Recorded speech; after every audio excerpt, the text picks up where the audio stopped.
शुरुआत आपसे कर रही हूं। भविष्य पहले आप बताते थे और आजकल बनाने की कोशिश करते हैं।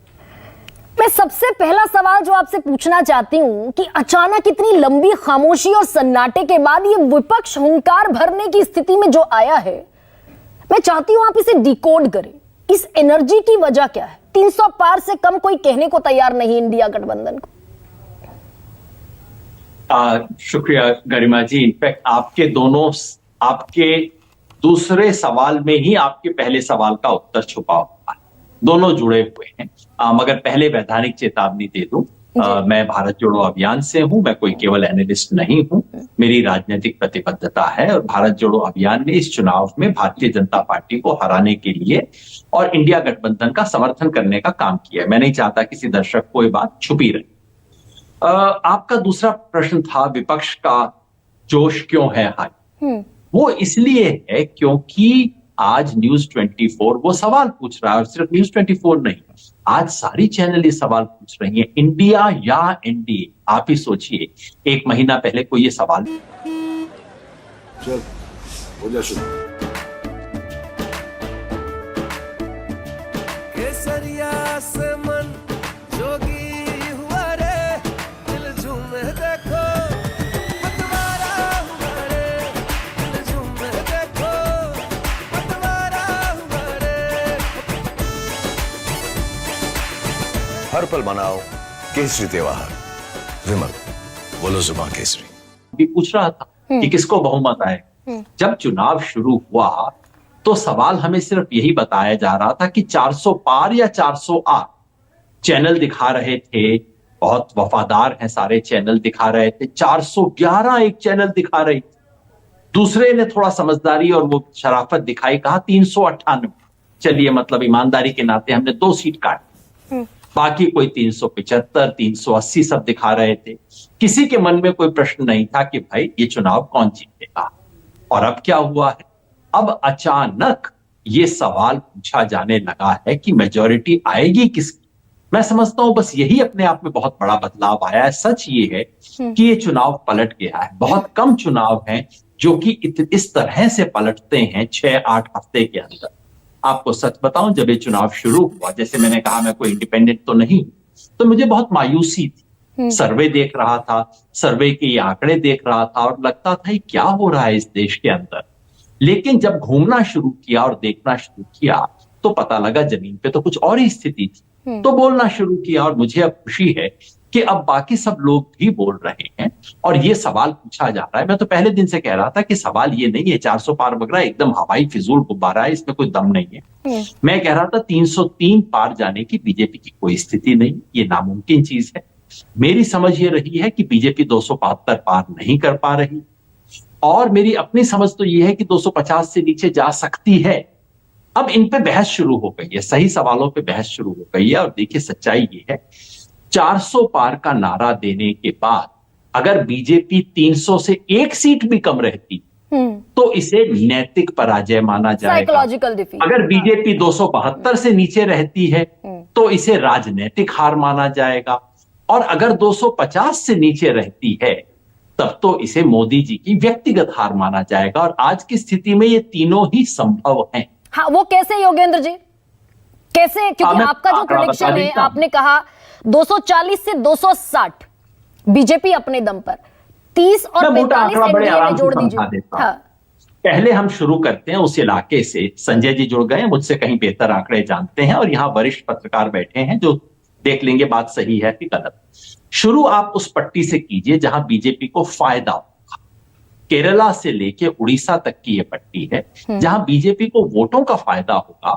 बहुत ज्यादा सीटों का फायदा नहीं हो पाएगा। मेरी समझ है केरला, तमिलनाडु, पौंडीचेरी मिला के बीजेपी को 2 सीट का फायदा होगा। आंध्र प्रदेश में चूंकि टीडीपी बहुत अच्छा कर रही है, बीजेपी को 2 सीट झुंगे में मिल जाएंगी। तेलंगाना में खबर यह है कि क्योंकि सीधा कांग्रेस और बीजेपी का मुकाबला हो गया है तो बीजेपी एडिशनल 3-4 सीट और हासिल कर सकती है। हाँ। और उड़ीसा में भी 5 सीट तक का फायदा हो सकता है। तो कुल मिला के कोई 12-13 सीट का फायदा, और ये सारा का सारा फायदा सीधे कर्नाटका में धुल जाए। कर्नाटका में ही सीधा 12-13 सीट का नुकसान। इसलिए अब उसको तो जाइए भूल। और बंगाल और पूर्वोत्तर में मेरे विचार से, मेरी समझ में कोई बहुत बड़ा बदलाव नहीं आ रहा। 1-2 सीट नफा नुकसान यहां वहां, उसको भी जाइए।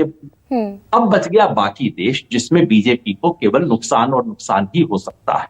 महाराष्ट्र में 20 सीट का नुकसान, राजस्थान और गुजरात में मिला के, वैसे विजय विद्रोही भाई बैठे हैं, मुझे कम बोलना चाहिए राजस्थान के बारे में, लेकिन मेरी अपनी समझ है 8 सीट का नुकसान राजस्थान में, 2 सीट गुजरात, तो मिला के दीजिए 10 और हो गई, बनी 30। हरियाणा, दिल्ली, पंजाब और ऊपर आप लद्दाख तक चले जाइए, यहां पे फिर 10 सीट का नुकसान हो गई 40। मध्य प्रदेश, छत्तीसगढ़ और झारखंड में जोड़ दीजिए 10 और सीट का नुकसान हो गई 50। उत्तर प्रदेश में 10 और हो गई 60 और बिहार में 15 सीट का नुकसान हो गई 75 सीट का नुकसान एनडीए। इसमें बीजेपी को नुकसान 50 सीट का है। हाँ। एनडीए को 25 का नुकसान है, लेकिन उधर उन्हें आंध्र प्रदेश में गेंस भी होंगे 10-12 सीट के, तो एनडीए को कोई 10 या 15 सीट का नुकसान है। लेकिन तो योगेंद्र जी, बिहार और उत्तर प्रदेश में ऐसा क्या बदला है कि आरजेडी 0 पर है, कांग्रेस पार्टी 1 पर है। किशनगंज बिहार में जीती थी पिछली दफा कांग्रेस पार्टी, उत्तर प्रदेश में सिमटकर 1 पर रायबरेली पर रह गई और अखिलेश यादव 5 पर जीते थे, 2 उपचुनाव में हार गए, रामपुर और आजमगढ़। तो यूपी और बिहार जरा सा डिकोड कीजिए, बदला क्या है यहां? अब मेरे विचार से ऐसा नहीं है कि यूपी और बिहार में ही कुछ अनूठा हो रहा है। मेरी समझ ये है कि देश के जिस जिस इलाके में बीजेपी ने लगभग झाड़ू लगा दी थी, ये कर्नाटका से शुरू होता है और आप समझिए बिहार तक आ जाता है, इस पूरे इलाके में बीजेपी के वोट पहले से कम होंगे, क्योंकि अब ये न तो उस तरह के आशा के अतिरेक का चुनाव है, न ही ये उस तरह के मतलब एक राष्ट्रीय उन्माद का चुनाव है। ये एक सामान्य चुनाव है और सामान्य चुनाव होते ही बीजेपी के वोट इन सारे राज्यों में कम। चेहरे का चुनाव नहीं है क्या योगेंद्र जी? चेहरे का जो चुनाव बनाने की कोशिश हुई प्रधानमंत्री नरेंद्र मोदी के चेहरे पर, करिश्माई व्यक्तित्व पर, ये चेहरे का चुनाव नहीं देखते आप? अब मैं समझता हूं कि पार्टियों से ज्यादा पब्लिक ने इस चुनाव को बदल दिया। बीजेपी चाहती थी मोदी बनाम कौन का चुनाव, जनता ने इसे मोदी बनाम मुद्दे का चुनाव बना दिया। जनता ने सामान्य सवाल उठाने शुरू किए और सबसे असाधारण बात इस चुनाव की यही थी कि इसमें बड़े साधारण सवाल उठने शुरू हो गए जो पिछले 10 साल से उठ नहीं रहे। बेरोजगारी का, महंगाई का, किसान की स्थिति का, अग्निवीर का, छोटे पशु का, सांसदों के कामकाज का, ये सब सवाल जो कि सामान्य चुनाव में हमेशा उठा करते थे, लेकिन पिछले 10 साल से दबे हुए थे।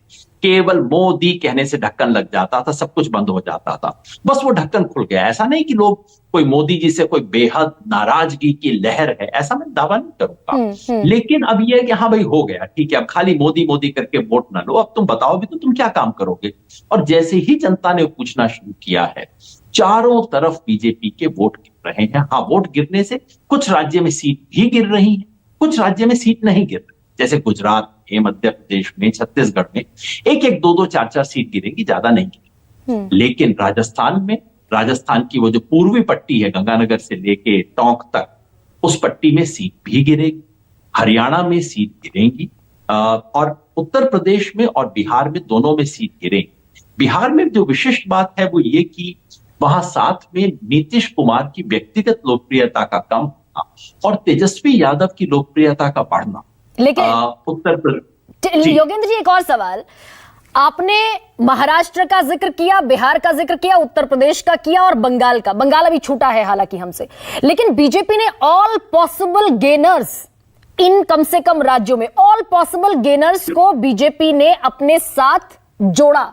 उत्तर प्रदेश में जयंत चौधरी को, जिनकी मात्र 2.25% का वोट शेयर है, उनको ले गए। महाराष्ट्र में दोनों पार्टियां, क्योंकि संभावना शायद रही होगी, आशंका रही होगी, अजीत पवार चले गए, एकनाथ शिंदे ले आए। उधर कर्नाटका में जेडीएस को अपने साथ मिला लिया, जो स्वाभाविक गठबंधन नहीं है। तो मेरा कहने का जो आशय है, ऑल पॉसिबल गेनर्स बीजेपी अपने साथ लेकर आई। तो इन राज्यों में जहां जहां ये एसोसिएशन हुआ वहां कोई फायदा नहीं। महाराष्ट्र में आप कह रहे हैं 20 सीटों का सीधे नुकसान। देखिए, बीजेपी से मेरी जितनी भी वैचारिक असहमति हो, ये बात तो गरिमा जी माननी पड़ेगी कि बीजेपी को चुनाव लड़ना आता है और बीजेपी कस के हर तरह की तैयारी करते हैं। येन केन प्रकारेण, कई चीजें जो हम देख पाते हैं, कई चीजें जो हम कभी देख नहीं पाते, शायद कभी जान नहीं पाएंगे, लेकिन वो करती है और बीजेपी ने हर तरह की कोशिश। लेकिन एक सीमा आती है जिसके बाद ये चीजें काम करना बंद करती हैं। और देखिए, ये सब जो बीजेपी ने किया, जो हम उसके पॉजिटिव कह रहे हैं, बीजेपी ने गठबंधन बड़ी समझदारी और चालाकी से किया। आंध्र प्रदेश में जहां बीजेपी कहीं नहीं थी, वहां अगर 2 सीट ला सकती है तो ये उसी के कारण बीजेपी ने ये किया। मोदी जी ने हर तरह का प्रचार किया, और बीजेपी की टीम को याद करें तो इस देश के मेन स्ट्रीम मीडिया का तो जिक्र करना ही पड़ेगा। उन्होंने भी बेचारों ने अपना भरसक योगदान किया, जो कुछ वफादारी दिखा सकते थे पूरी दिखाई। लेकिन इस सब और इसी की वजह से आज हम चर्चा कर रहे हैं कि बीजेपी 250 सिर्फ 50 सीट का नुकसान होगा। अगर ये सब चीजें ना होती और अगर विपक्ष ने भी उतनी ही डिटर्मिनेशन और इंटेलिजेंस और स्ट्रेटेजी के साथ ही चुनाव लड़ा होता जैसे बीजेपी ने लड़ा है, तो गरिमा जी आज हम ये डिस्कशन कर रहे होते कि इंडिया गठबंधन को 300 सीट आएंगी कि 350 सीट आएंगी। तो योगेंद्र जी, आपका फाइनल कंक्लूजन क्या है अगर मैं पूछूं?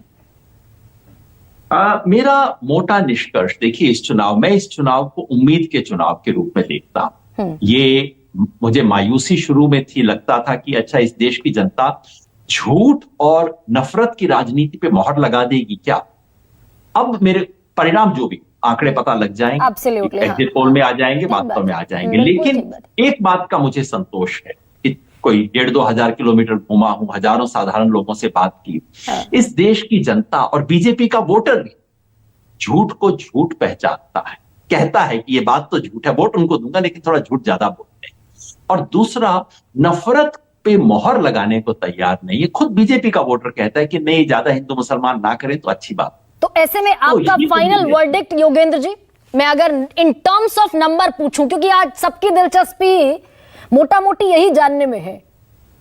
वो तो मैं कह चुका हूं गरिमा जी, मेरी अपनी समझ ये है कि बीजेपी 303 तक पहुंचना नामुमकिन है, 272 के नीचे रहेगी, ऐसी मेरी समझ है। बीजेपी को मेजॉरिटी नहीं आ रही, ये मैं बार बार कह रहा हूं। मेजॉरिटी से नीचे कितना गिरेगी कहना मुश्किल है। मेरी समझ है कि बीजेपी को कम से कम 50 सीट का नुकसान होना चाहिए। यानी कि आप ये कह रहे हैं कि it will be either political defeat, जैसा आपका आकलन है कि या तो ये 272 से नीचे तो पॉलिटिकल डिफीट, और अगर 250 से नीचे तो ये व्यक्तिगत हार प्रधानमंत्री नरेंद्र मोदी की। तो ये दोनों प्लान के बीच में अगर बिल्कुल ठीक कह रही हैं आप। और अगर ये जो अंडर करंट जिसकी मैं बात कर रहा हूं, कर्नाटका से बिहार तक, ये अंडर करंट जितना मुझे दिख रहा है, जितना मैं बोलने को तैयार, उससे थोड़ा सा ज्यादा हुआ, 2 डिग्री भी ज्यादा हुआ, तो ये 250 से 230 पर उतर सकते हैं, जबकि पूरा खेल पलट जाएगा अगर ऐसा हुआ। और वो जो वोट स्विंग हमने दिखाया भी था कि 7% का वोट स्विंग हुआ तो इतना, और 10% का वोट स्विंग हुआ तो इतना। बेहद शुक्रिया योगेंद्र जी।